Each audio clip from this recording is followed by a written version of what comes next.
দিওয়ালি, দীপাবলি, কালী পুজো, Halloween এবং ভূত চতুর্দশী এই অনুষ্ঠানগুলো সমসাময়িক এবং সাধারণত কাছাকাছি সময়েই হয়ে থাকে। এবছর 2024 সালে এই সবগুলি অনুষ্ঠানই একই দিনে পড়ে যায়, 31শে অক্টোবর। এই সবগুলি উৎসবের সাথেই ভয়, অলৌকিকতা, ভূত, প্রেত, প্রেতাত্মা, আলো, আধার, জ্ঞান এই বিষয়গুলো জড়িত। আমরা আজকে এই অনুষ্ঠানগুলি সম্পর্কে কিছুটা ধারণা লাভ করব। বাঙালির সংস্কৃতিতে কালী পুজো বড় একটা জায়গা জুড়ে রয়েছে। জানবো এই কালী পুজোর ইতিহাস, পরম্পরা। আমাদের সভ্যতা মাতৃতান্ত্রিকতার পরম্পরা, তাই দুর্গা, কালী, জগদ্ধাত্রী বিভিন্ন রূপে আমরা নারী শক্তির উপাসনা করে আসছি। জন্ম, শস্য উৎপাদনের সাথে নারীর একটা ওতপ্রোত সম্পর্ক রয়েছে। তাই আমরা আমাদের সভ্যতার শুরু থেকে নারী দেবীর পূজা করতে অভ্যস্ত হই। ঋগ্বেদে উষা ও নিশার উল্লেখ রয়েছে এবং এই নিশা এই কালের বিবর্তনে কালীতে রূপান্তরিত হয়। মার্কেন্ডেয় পুরাণে বলা আছে শম্ভু এবং শম্ভুর দুই সেনাপতি চণ্ড এবং মুণ্ডকে বধ করার জন্য এক দেবীর আবির্ভাব হয়। চণ্ডকে বধ করার জন্য এই দেবীর নামকরণ করা হয় চণ্ডী। এই দেবী চণ্ডীর যে রূপ পুরাণে বলা আছে তা বর্তমান দেবী কালীর স্বরূপের সাথে মিলে যায়। বাকছাল পরিহিতা, মস্তকমালা গলায়, হাড্ডিসার দেহ, বড় হায়ের কারণে জীব বেরোয় আসা, অবিকল বর্তমান দেবী কালীর স্বরূপ। পার্বতীর থেকে যখন অম্বিকা বের হয়ে যাচ্ছেন তখন তিনি কালো হয়ে যাচ্ছেন এবং এই তিনিই হলেন কালিকা। তাম্রপ্রস্তর যুগে মৃত ব্যক্তিকে টুকরো করে সমাধিস্থ করার রীতি ছিল। ধারণা করা হয় এমনই কোনো উপাস্য দেবী সতীকে 51 টুকরো করে 51 জায়গাতে সমাধিস্থ করা হয়, যাই পরবর্তীতে শক্তিপীঠ হিসেবে আত্মপ্রকাশ করে। এ কারণেই দেবী কালীর শক্তিপীঠগুলোতে প্রথম দিকে কালী মূর্তি ছিল না। আমরা বর্তমানে যে দেবী কালীর রূপকে আরাধনা করি তার শুরু করেছিলেন 16শো শতাব্দীতে কৃষ্ণানন্দ আগমবাগীশ। তিনি ছিলেন রামপ্রসাদ সেনের গুরুস্থানীয়। রামপ্রসাদের শ্যামাসঙ্গীত এবং কালীর সাধনা কালী দেবীকে সবার ঘরের দেবীর স্থানে বসায়। তবে তারও প্রায় 500 বছর আগে পাল যুগে কালী দেবীর মূর্তি পাওয়া যায়, যেখানে কালী এক পুরুষের উপরে পা দিয়ে দাঁড়িয়ে আছেন। এমনকি বৌদ্ধ ধর্মেও কালী দেবীর উপস্থিতি পাওয়া যায়, ব্রজযোগিনী, তারা, ডাকিনী বিভিন্ন নামে, কিন্তু একই রূপে। পিতৃতান্ত্রিক সমাজ ব্যবস্থায় যখন মাতৃকারা দেবী রূপে অবহেলিত হওয়া শুরু করলেন তখন নারী শক্তির আরাধনা করা কেউ কেউ শ্মশানে পড়ে রইল, বা কেউ নেপাল তিব্বতে গিয়ে বৌদ্ধ ধর্মে রূপান্তরিত হলো। কিন্তু তবুও তারা তাদের আগের রীতিনীতি বিসর্জন দেয়নি, তাই তো বিভিন্ন নামে দেবী কালীর আরাধনা করত। কালিকা হিন্দু ধর্মের অন্যতম প্রধান দেবতা, যিনি হলেন সময়, মৃত্যু এবং ধ্বংসের দেবী। হিন্দু তন্ত্র সাধন ব্যবস্থায় কালী হলেন 10 মহাবৈদ্য দেবীর প্রথম দেবী এবং কালীকুল পূজা ব্যবস্থার একমাত্র দেবী। এই 10 মহাবৈদ্য দেবীরা হলেন কালী, তারা, ত্রিপুরা সুন্দরী, ভুবনেশ্বরী, ভৈরবী, ছিন্নমস্ত, ধূমাবতী, বগলামুখী, মাতঙ্গী, কমলাত্মিকা। 6ষ্ঠ শতাব্দীতে প্রথম সংস্কৃত সাহিত্যে দেবী কালীর বর্ণনা পাওয়া যায় মহামায়া নামে। দানব রক্তবীজাকে দমন করার জন্য দেবী দুর্গার রাগ থেকে জন্ম নেয় দেবী কালী, যিনি অসুরকুল বিনাশ করে সাধারণ মানুষদের মুক্তির কারণ হন। প্রাচীনকালে যারা শাক্ত ধর্মে বিশ্বাসী ছিল এবং তন্ত্র সাধনা করত তাদের জন্য কালীর সাধনা ছিল অপরিহার্য।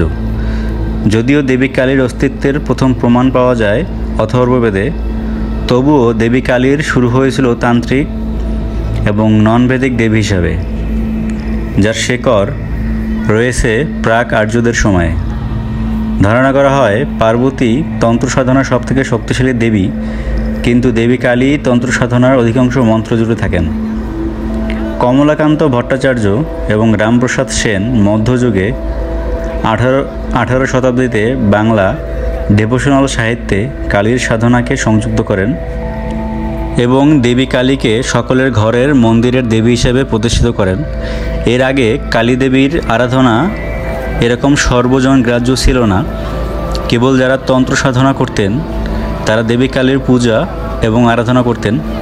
সত্যজিৎ রায় তার দেবী সিনেমাতে মধ্যযুগের গ্রাম বাংলায় দেবী কালীর শক্তির উপস্থিতির একটি দৃশ্যপট দেখিয়েছেন গ্রাম বাংলার সাধারণ ডগমা এর একটি স্বরূপ হিসেবে। আমাদের বাসার সামনেরও এক লোক কালী সাধনা করত, ছোটোবেলায় দেখতাম। এমনকি সে কালী পুজোর রাতে দেবী কালীর সাথে কথা বলতো।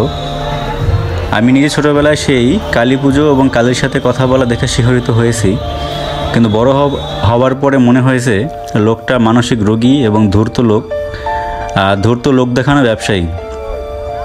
আসলেই সে মানুষের হাত দেখে তাবিজ কবজ দিয়ে মাসে লক্ষ টাকা আয় করতো, তাই তো মানুষের বিশ্বাস অর্জন করার জন্য এমন নাটক করত। আবার এখনও ভারত বাংলাদেশের অনেক মন্দিরে কালী পুজোর রসদ নাকি পুজোর আগে দেবী কালী দিয়ে যান।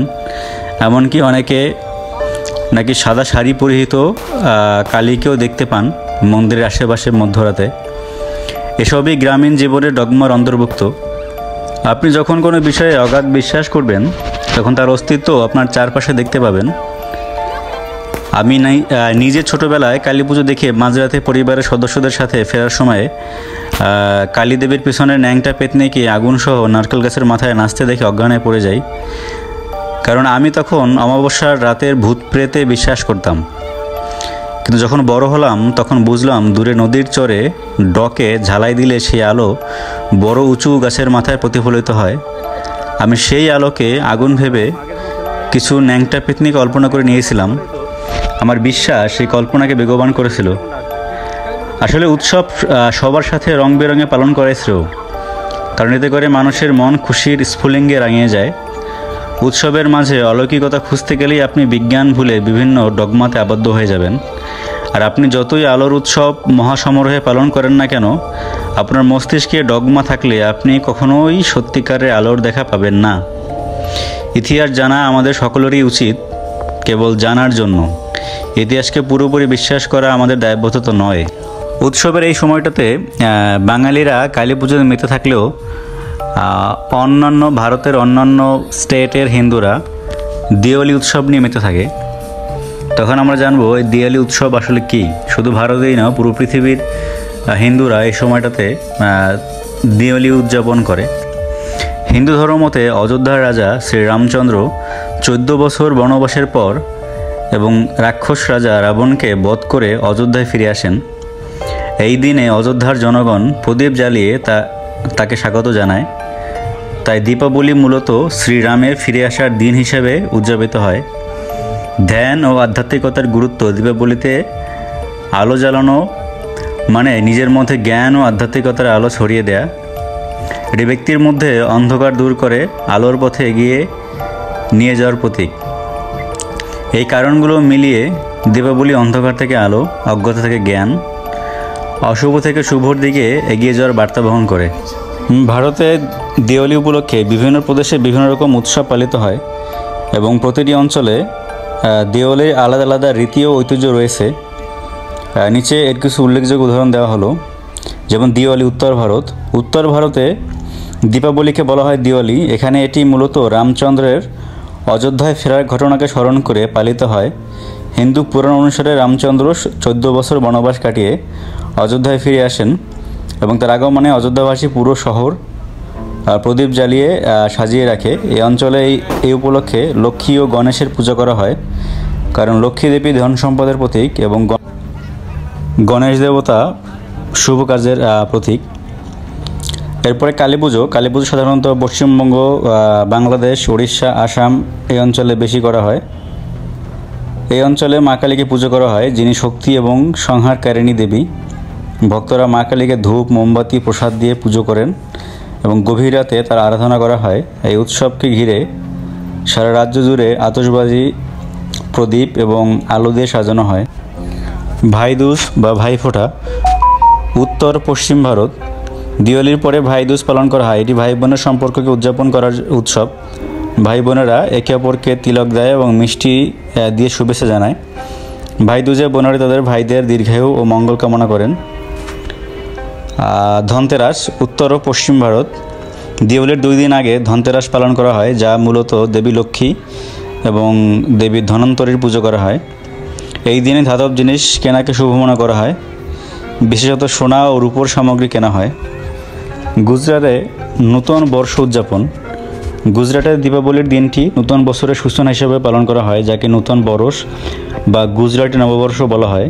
এই দিনটিতে ব্যবসায়ীরা তাদের ব্যবসার নতুন হিসাব শুরু করেন এবং লক্ষ্মী পূজার মাধ্যমে আশীর্বাদ প্রার্থনা করেন।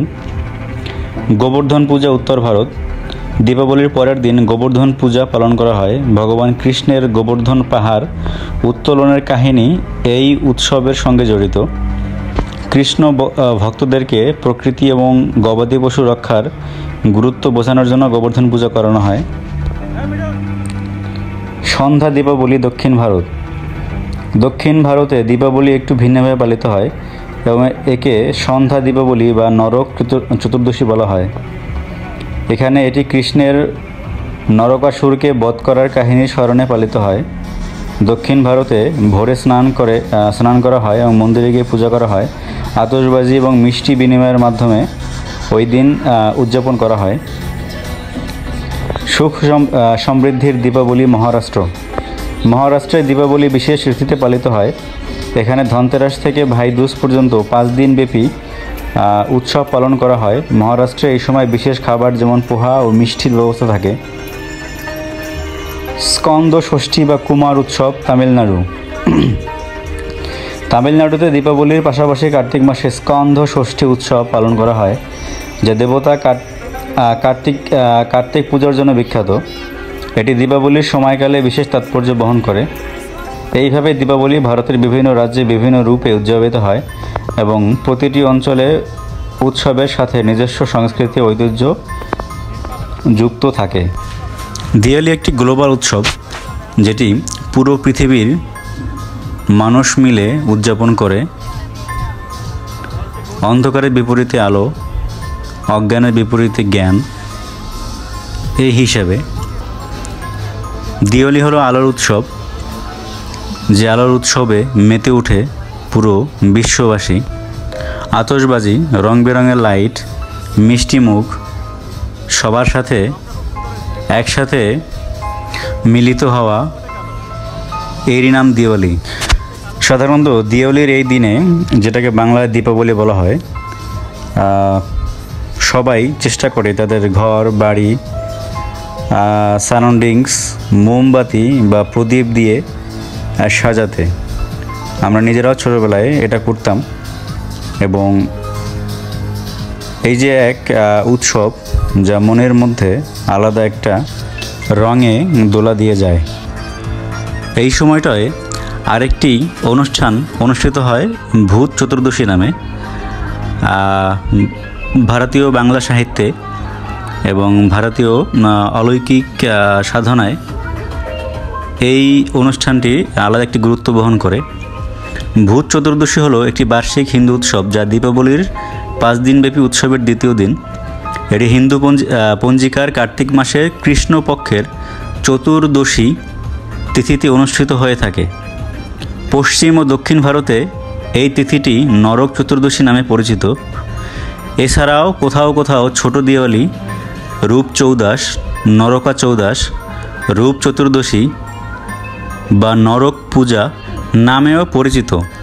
এই দিনে 14 শাক খাওয়া এবং 14 প্রদীপ প্রজ্বলনের রীতি প্রচলিত আছে। হিন্দু গ্রন্থ মতে এই দিনে কৃষ্ণ ও সত্যভামা নরকাসুরকে বধ করেছিলেন। উৎসবটিকে কালী চৌদশ বলা হয়। কালী মানে অন্ধকার ও চৌদশ মানে 14 তারিখ। এটি কার্তিক কৃষ্ণপক্ষের চন্দ্র মাসের 14তম দিনে পালিত হয়। ভারতের কিছু অঞ্চলে কালী চৌদশ হল মহাকালী বা শক্তি উপাসনার নির্ধারিত দিন। কালী চৌদশ হল অলসতা ও মন্দতা দূর করার দিন, যা মানুষের জীবনে আলো প্রদান করে। মৃত্যুর দেবতা যমকেও এই দিনে প্রদীপ জ্বালিয়ে পূজা করা হয়, যা নরকের যন্ত্রণা থেকে রক্ষা করে বলে বিশ্বাস করা হয়। এই তিথিতে 14 বাতি বা 14 প্রদীপ প্রজ্বলন করা হয়। মনে করা হয় চতুর্দশ ঊর্ধ্বতন পূর্বপুরুষের উদ্দেশ্যে এই প্রদীপ প্রজ্বলন করা হয়। গৃহকোণ পরিষ্কার করে ফুল এবং বিভিন্ন রকমের রঙ্গোলি বা আলপনা আঁকা হয়। দৈত্যরাজ বলি স্বর্গ, মর্ত্য ও পাতাল দখল করলে অসুররা সবার উপর অত্যাচার শুরু করে। বলিকে থামানোর জন্য ভগবান বিষ্ণু বামন অবতারে বলির কাছে 3 পা জমি চাইলেন। দৈত্যরাজ এতে রাজি হলেন। বামন অবতার 2 পা স্বর্গ ও মর্তে দিলেন। এরপর নাভি থেকে বের হওয়া 3য় পা বলির মাথায় দিয়ে তাকে পাতালে পাঠিয়ে দিলেন। নিজের কথা রাখায় ও তাকে চিনেও দান দেয়ায় বামনরূপে বিষ্ণু বলিকে প্রতি বছর পৃথিবীতে পূজা পাওয়ার আশীর্বাদ করলেন। এরপর থেকে কালী পুজোর আগের রাতে রাজা বলি পাতাল থেকে পৃথিবীতে পূজা নিতে আসেন। তার সাথে সহস্র ভূত, প্রেতাত্মা ও অশরীরী এ সময় আসে। নরকাসুর নামে এক রাক্ষস ছিল এবং সে পৃথিবীতে মানুষের উপর অত্যাচার করেছিল। তিনি 16,000 গোপীকে বন্দি করে রেখেছিলেন। তারা সকলেই ভগবান কৃষ্ণের কাছে তাদের সাহায্য করার জন্য এবং রাক্ষসকে হত্যা করার জন্য প্রার্থনা করছিলেন। নরকাসুর ব্রহ্মার কাছ থেকে একটি বর পেয়েছিলেন যে তিনি কেবল তার মায়ের দ্বারাই নিহত হতে পারেন। তাই ভগবান শ্রীকৃষ্ণ তার স্ত্রী সত্যভামা সহ সমস্ত মেয়েদের উদ্ধার করতে যান, কারণ সত্যভামা পূর্বজন্মে তার মা ছিলেন। চতুর্দশীর এই দিনে তারা রাক্ষসকে বধ করে সবাইকে রক্ষা করেছিলেন। অন্যমতে চামুণ্ডা রূপে দেবী কালী এই দিন 14খানা ভূতকে সাথে নিয়ে ভক্তের বাড়ি থেকে অশুভ শক্তিকে দূর করতে পৃথিবীতে আসেন। ভূত চতুর্দশী অনুষ্ঠান সারা ভারত উপমহাদেশে বিভিন্ন উপায়ে পালন করা হয়। এই দিন ভারতের কিছু স্থানে হনুমানকে নারকেলের বিশেষ নৈবেদ্য সহ চালের গুড়, ঘি এবং তিলের বীজ দিয়ে পূজা করা হয়। মাসের তাজা ফসল থেকে ধান পাওয়া যায়। বিশেষ ফুল, তেল এবং চন্দন ব্যবহার করে পূজা অনুষ্ঠিত হয়। এদিন মাথা ধোয়া ও চোখে কাজল প্রয়োগ কালী নজর, দুষ্ট নজর থেকে দূরে রাখে বলে মনে করা হয়। কেউ কেউ বলেন যারা তন্ত্র সাধনায় ব্রতী তারা এই দিনে তাদের মন্ত্র শিক্ষা করেন।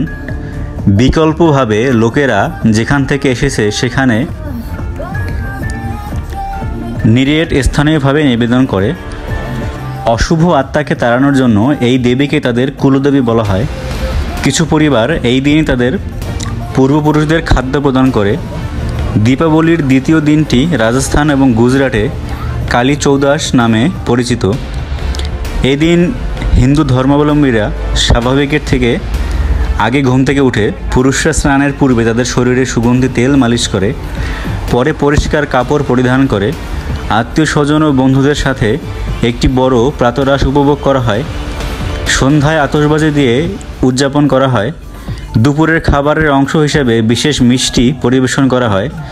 সন্ধ্যায় গৃহে তেলের বাতি জ্বালানো হয়। ভারতের পশ্চিমবঙ্গ ও বাংলাদেশে কালী পুজোর আগের দিনটিকে ভূত চতুর্দশী হিসেবে পালন করা হয়। বিশ্বাস করা হয় এই অন্ধকার রাতের প্রাক্কালে মৃতদের আত্মা তাদের প্রিয়জনকে দেখতে পৃথিবীতে নেমে আসে। এও বিশ্বাস করা হয় যে একটি পরিবারের 14 জন পূর্বপুরুষ তাদের জীবিত আত্মীয়দের সাথে দেখা করতে আসে এবং তাই 14টি দিয়া বাড়ির চারপাশে স্থাপন করা হয় যাতে তাদের গৃহের দিকে আকর্ষণ করা যায় এবং দুষ্ট আত্মারা যেন পালিয়ে যায়। এ সময় গৃহের প্রতিটি অন্ধকার কোণ আলোয় আলোকিত করা হয়। নরক চতুর্দশীর দিনে অভয়াঙ্গ স্নান, তেল স্নান ব্যক্তিদের জীবনে একটি বিশেষ তাৎপর্য বহন করে। এটি সর্বদা চাঁদের উপস্থিতির সময় করা হয়। তবে সূর্যোদয়ের আগে যখন চতুর্দশী তিথি বিদ্যমান থাকে তখন করা হয়ে থাকে। তিলের তেলের উপটান ব্যবহার করে স্নান করা হয়। এই উপটান দিয়ে করা স্নান ব্যক্তির দারিদ্র্য, অপ্রত্যাশিত ঘটনা, দুর্ভাগ্য ইত্যাদি থেকে রক্ষা করতে সাহায্য করে। গ্রাম বাংলায় অনেক জায়গাতে এই দিনটিকে শ্মশান দীপাবলি হিসেবেও উদযাপন করা হয়। এই দিনে সন্ধ্যার পরে প্রত্যেকের বাড়ির শ্মশানে মৃত ব্যক্তিদের স্মরণে অসংখ্য দিয়া প্রজ্বলন করা হয়, মোমবাতি জ্বালানো হয়, আর মৃত ব্যক্তিদের স্মরণে পূজা করা হয়, বিভিন্ন প্রসাদ বিতরণ করা হয় এবং শ্মশানে গান বাজনাও করা হয় মৃত ব্যক্তিদের আত্মার স্মরণে। তাই এই দিনটিকে অনেক জায়গাতে শ্মশান দীপাবলিও বলা হয়, কারণ কালী পূজার আগের রাত্রে প্রত্যেকে তাদের মৃত ব্যক্তির স্মরণে শ্মশানকে দিয়া মোমবাতি দিয়ে প্রজ্বলিত করে। গোয়াতে কাগজের তৈরি নরকাসুরের মূর্তি ঘাসপূর্ণ করে মন্দের প্রতীকীরূপী আতশবাজির মতো করে তৈরি করা হয়। এই কুশপুত্তলিকাগুলোই খুব ভোরে পোড়ানো হয়, আতশবাজি ফাটানো হয় ও মানুষ সুগন্ধি তেল দিয়ে স্নান করতে বাড়ি ফিরে যায়। এক সারিতে প্রদীপ জ্বালানো হয়। বাড়ির মহিলারা পুরুষদের মঙ্গলের জন্য আরতি করে উপহার আদান প্রদান করা হয়। নরকাসুর বধের প্রতীক হিসাবে একটি তিক্ত বেরি পায়ের নিচে পিষে দেওয়া হয়, যা অশুভ অজ্ঞতা দূর করার প্রতীক হিসেবে বিবেচিত হয়। বিভিন্ন জাতের পোহা মিষ্টি তৈরি করে পরিবার ও বন্ধুদের সাথে খাওয়া হয়। তামিলনাড়ুতে দীপাবলি ঐতিহ্যগতভাবে নরক চতুর্দশীর দিন উদযাপিত হয়, যেখানে ভারতের অন্যান্য স্থানে অমাবস্যার রাতে দীপাবলির পরের দিন উদযাপন করা হয়। দক্ষিণ ভারতের কিছু স্থানে একে দীপাবলি ভোগীও বলা হয়। মানুষ দ্রুত জাগ্রত হয়ে তেল স্নান, আরতি, পূজা ও উৎসব উদযাপন করে। দীপাবলিতে সাধারণত আতশবাজি পোড়ানো হয়। কিছু তামিলনাড়ুতে নোম্বু পালন ও লক্ষ্মী পূজা করা হয়। কর্ণাটকে দীপাবলির উৎসব এদিন থেকে শুরু হয়, অর্থাৎ নরক চতুর্দশীর সাথে ভোরে ঐতিহ্যবাহী তেল দ্বারা স্নান, আরতি করে আতশবাজি ফাটানো ও বলি পদ্মমি করা হয়। দীপাবলি উদযাপনের প্রধান দিন গরু সাজানো হয় এবং পূজা করা হয়। বাংলার ঋতু প্রকোপ অন্য প্রদেশের থেকে বেশি হয়। আশ্বিন ও কার্তিক মাস দুটিকে জম দংষ্টা কাল বলা হয়। এই সময়ও ওল, কেও, বেতো, কালকাসুন্দা, নিম, সর্ষে, শালিনচা, জয়ন্তী, গুলঞ্চ, পলতা, ঘেটু, হিঞ্চে, শুশুনি, শেলু এই 14টি শাক একত্রে খাওয়া হয়। আয়ুর্বেদ মতে 14 শাক হলো পালং, লাল, শুষ্নি, কুমড়ো, পাট, মেথি, ধনে, পুঁই, নোটে, মূলো, কলমি, গিমে, সর্ষে, লাউ অথবা হিঞ্চে। মনে করা হয় ঋতু পরিবর্তনের এই মরশুমে এই শাক খেলে শরীরের রোগ প্রতিরোধ শক্তি মজবুত হয়।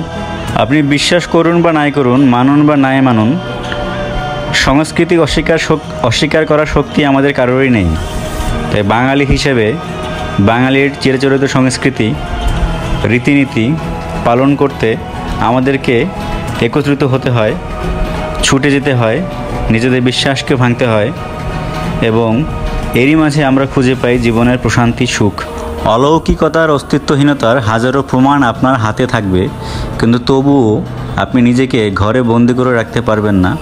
আপনাকে ছুটে যেতে হবে মানুষের ভিড়ে, নিজের শেকড়ের টানে, উৎসবের এই সুখের মুহূর্তে। ভূত, প্রেত, অলৌকিক শক্তি, তান্ত্রিকতা এই বিষয়গুলো মানুষের জীবনের সাথে আষ্টেপৃষ্ঠে লেগে রয়েছে সেই চিরাচরিত ইতিহাসের সময়কাল থেকে। আপনি চাইলেও এই বিষয়গুলোকে সহজে ইগনোর করতে পারবেন না। আপনি হয়তো বিশ্বাস নাই করতে পারেন, কিন্তু জীবনের কোনো না কোনো এক সময়ে আপনি এই বিষয়গুলি দ্বারা আপনার জীবন, আপনার দর্শন, আপনার বিশ্বাস অনেক অংশেই প্রভাবিত ছিল। বিখ্যাত উপন্যাসিক বিভূতিভূষণ বন্দ্যোপাধ্যায় এত বড় জ্ঞানী হয়েও নিজেও একসময় তন্ত্র সাধনা করতেন এবং পথে প্রান্তরে শ্মশানঘাটে পড়ে থাকতেন আত্মার খোঁজে, আত্মার সাথে কথা বলার জন্য। যে আমি নিজে ছোটবেলায় দিনের বেলাতেও ঘরের বারান্দায় যেতে পারতাম না, সে আমি নিজেই বড় হয়ে জিন, ভূত, প্রেত, অশরীরীকে অস্বীকার করে বিভিন্ন কবরস্থান, শ্মশানঘাটা, অন্ধকার ঘুরে বেরিয়েছি এদের অস্তিত্বের খোঁজে। যদিও আজ পর্যন্ত পাইনি, পাওয়ার কোনো সম্ভাবনাই নেই, কারণ আমার যে বিশ্বাসই নেই।